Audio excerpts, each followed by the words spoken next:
Successful project manager X Factor.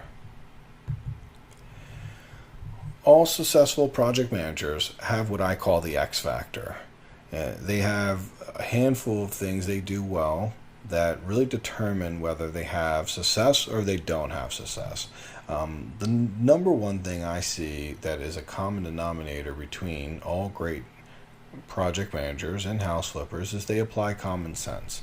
When we're working with contractors, there's a lot of moving parts and there's a lot of leadership necessary from the project manager. And when I say project manager, that can be you, or it can be a project manager you've hired in your business. It could be anyone who's managing your contractors. So make sure that person is applying common sense, because it's very important to do so. Have good people skills. This is something that took me many years to master and understand, and I don't even like using the word master because I'm still very much on that journey now.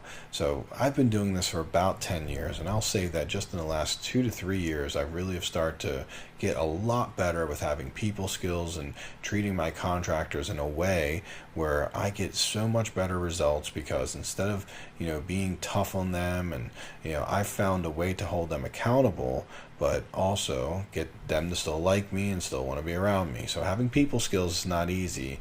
Obviously, I recommend a handful of books like How to Win Friends and Influence People. These are really books that you could live your life by, and if you're a normal person, there's a good chance that you aren't really good at these skills, and that you've just not been raised to go around and understand how to take the high road, how to see people be wrong and then just let them be wrong. And there's so many great pieces of advice in these kinds of books that you definitely want to spend your time working on this, because people skills will be the number one determining factor whether you can hire contractors or not. Anyone I've ever seen struggle hiring contractors had a deficiency in their people skills. Now, that doesn't mean they were a bad person. It doesn't mean they were rude. It doesn't mean they were inconsiderate.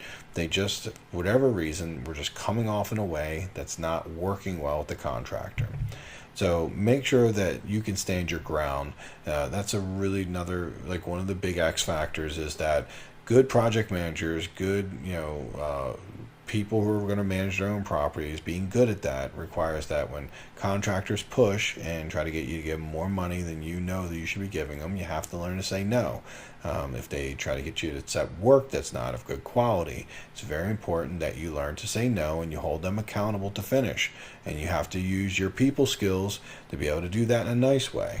So I often will say, hey, look, you know what? I don't know if we were clear about this, and I get it. I see how, I'll say nice things like, I see you're working really hard at this, but unfortunately, I'm going to need these things right here fixed, because I'm looking to collect money from my hard money lender, and obviously this quality right here, he would not pass, and I won't be able to collect the money. So I could be in a position where I pay you a bunch of money, and I can't get reimbursed, which means that we'd have to shut the project down, and if that doesn't happen. So here, let me show you what we want to do, and then I point out, maybe we blue tape it, and I want to stand my ground. And the reason that it's important for me is because a good contractor will not have an issue fixing their work, and a bad contractor who's trying to manipulate you and take advantage of you will give you a lot of confrontation around this. So this becomes a good opportunity for me to figure out who I'm working with and to truly understand, am I working with someone that's a very high level contractor, or at least a good human being? And if so, then that's someone that I want to treat like part of the team, and I want to definitely spend some extra time developing and cultivating that person, because that's a long-term contractor and someone we like to work with.